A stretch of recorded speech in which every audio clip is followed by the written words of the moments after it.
এই মাসে কার কার বেতন বাকি আছে? ম্যাম আমি দিয়ে দিয়েছি। ম্যাম আমি 3 মাসের বেতন দিয়ে দিয়েছি। আর তুই?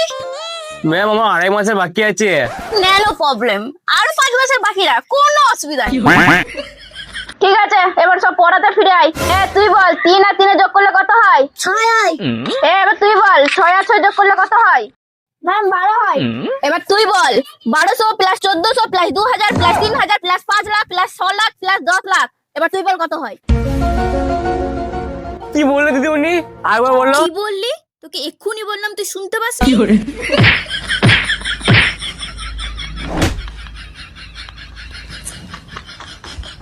আচ্ছা তুই বল শাহরুখ খানের কটা বউ? একটা। এবার তুই বল শাহরুখ খানের কটা ছেলে মেয়ে? 3টে, 2 ছেলে 1 মেয়ে। अच्छा।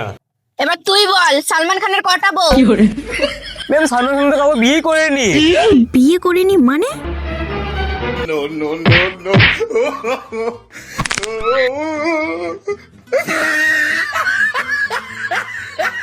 এবার তুই বল টাকাটা কার ছাপ থাকে? মমতা গান্ধী। এবার তুই বল দেশের প্রধানমন্ত্রীর নাম কি? ম্যাম ক্ষুদিরাম বসু। বাহ বাহ বাহ, খুব ভালো খুব ভালো খুব ভালো। এবার তুই বল তো দেখি দেশের জাতীয় পশুর নাম কি? এটা তো আমি জানি, সিংহ। কে বললো তোকে সিংহ? দেশের জাতীয় পশু নাম আমাদের ছাগল।